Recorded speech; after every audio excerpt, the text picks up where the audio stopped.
représenté. Le ministère des Finances est systématiquement représenté dans les conseils d'administration des établissements publics. Les ministères de tutelle sont représentés. Et sous ce rapport également, chaque année, les comptes sont certifiés, n'est-ce pas, par n'est-ce pas, des experts comptables. Sous ce rapport, je pense avoir fait une gestion exemplaire. Absolument. Alors, je rappelle bien, je le disais tantôt, vous êtes le maire de Diass quand même depuis 2022. Vous aviez été ancien DG du COSEC, Conseil sénégalais des chargeurs. Vous êtes président d'un nouveau parti né peut-être après un coup de tête, on va dire, c'est ça? Oui, disons, c'est pas seulement le coup de tête, peut-être, ce qu'on assimile comme étant un coup de tête qui est à l'origine. Parce que déjà, j'ai sorti un livre bien avant cet épisode. Et dans le livre, à la dernière page déjà, j'évoquais un peu mon avenir politique en parlant même de l'idée de la mise en place d'un cadre qui s'appelle actuellement donc Bëgg Sénégal. Bëgg Sénégal. Voilà, bloc engagé, n'est-ce pas, pour l'unité et la gloire du Sénégal. Juste un point pour dire que le livre il est là.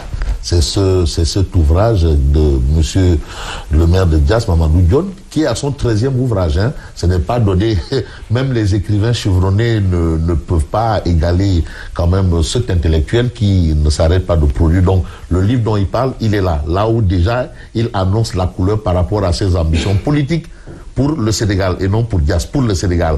Alors donc vous disiez tantôt qu'à ce niveau, vous étiez déjà sûr que vous allez aboutir à la création d'un parti politique. Oui, parce que déjà, moi j'ai une trajectoire assez hachée, je peux dire. Et même à la lecture du livre déjà, le lecteur se rendra compte que c'est depuis l'enfance que déjà ce besoin de relever des défis, n'est-ce pas, est là.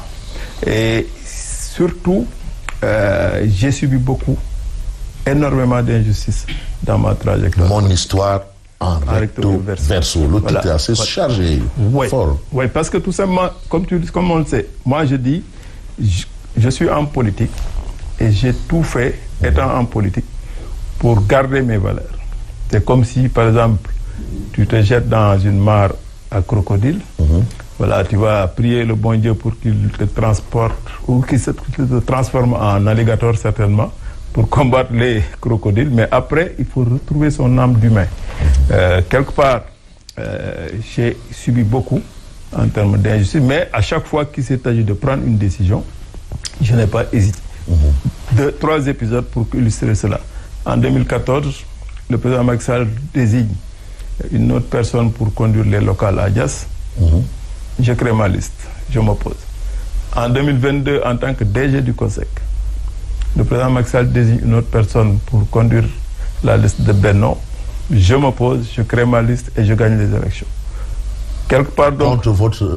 Contre la volonté du président de la République. Absolument. Parce que moi, en fait, il y a... Quelque part, je mets Diass et le Sénégal au-dessus de tout. Quand je pense être utile pour Diass ou pour mon pays, j'y vais à fond. Et c'est juste pour dire que donc, l'épisode dont vous faites allusion, l'épisode de l'élaboration des listes pour les législatives, s'inscrit dans ce même sillage. Et c'était la goutte d'eau de trop, à votre avis? Oui, mais quand même, à la décharge de Amadou Ba, je sais qu'il n'est pas à l'origine. Comment ça? C'est lui qui est la tête de liste. Non, je le sais, le connaissant très bien. Il a donné des instructions à des gens qui n'ont pas joué franc jeu, à des gens qui ont fait du n'importe quoi. Ah bon? Vous avez identifié ces gens-là? Parce que ce que vous dites, c'est très choquant. Oui, tu sais, moi, j'identifie toujours les gens, mais par pudeur. Par pudeur, je peux faire un débat sans s'attaquer à des individus. Parce que pour moi, il faut de l'élévation intellectuelle. C'est pas parce qu'on a subi une injustice venant d'une personne qu'il faut la vilipender, etc. Mais oui, mais est-ce qu'Amadou Ba est défendable? Parce que vous êtes en train de nous dire, quand je dis qu'il on lui a fait des bébés dans le dos à votre sujet. En fait, le problème, c'est quoi? À ce niveau de responsabilité, quand même. Oui, je sais, je connais l'individu. Je connais l'individu et je sais quand même les relations très, très, très sincères que nous avons. Ne pas m'avoir sur sa liste, il sait que c'est un lourd handicap. Il vous l'a dit? Il me l'a dit, des proches me l'ont dit. Et pourquoi? Parce que quelque part, au-delà de Diass, je pense représenter quelque chose dans ce pays, en termes d'idées, en termes d'implication dans le développement du pays. Et je sais également que parce qu'il a donné des instructions. Il a donné quelle instruction? Non, ces instructions, c'était par rapport à vous, c'était de me mettre dans une bonne position ou, à défaut, de conduire la liste départementale de Mbour. Maintenant, ceux qui ont fait du n'importe quoi, ils m'ont mis à la 3e position des suppléants de Mbour. Ce qui est, quand même, je ne parlerai pas de crime de lèse-majesté.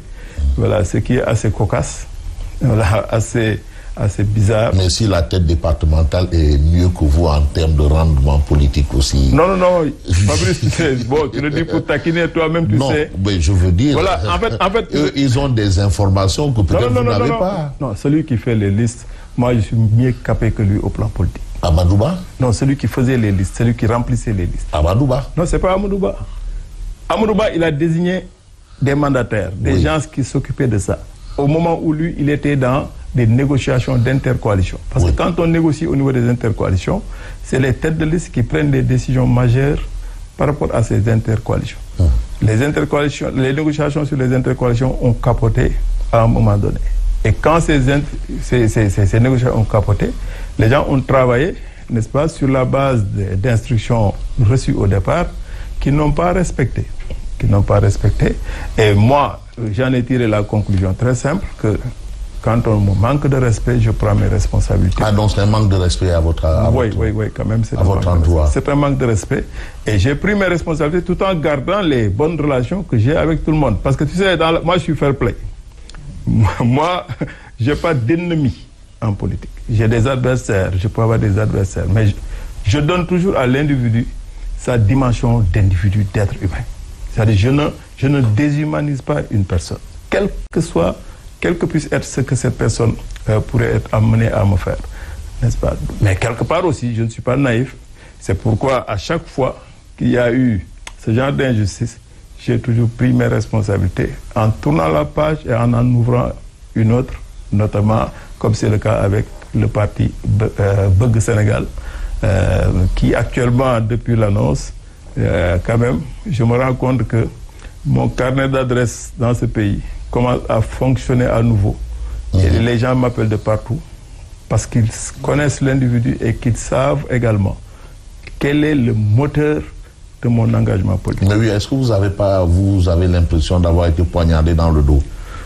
Oh, quelque part, ne pas le dire serait être malhonnête vis-à-vis de moi-même. Je me suis senti quand même blessé. Voilà, mais j'ai rebondi rapidement pour tourner une page et oublier cette page-là. Moi, je vous ai dit tout à l'heure que j'ai subi beaucoup d'injustices. À la lecture du livre, vous vous rendrez compte que j'ai été très résilient. Voilà, très résilient à bien des égards. Parce que moi, j'ai eu la chance d'avoir travaillé dans le secteur privé pendant 25 ans. Quand je prenais une responsabilité dans le secteur public, les cadres, les gens avec qui je travaille dans le secteur privé étaient même étonnés. Moi, à l'âge de 35 ans, j'ai dirigé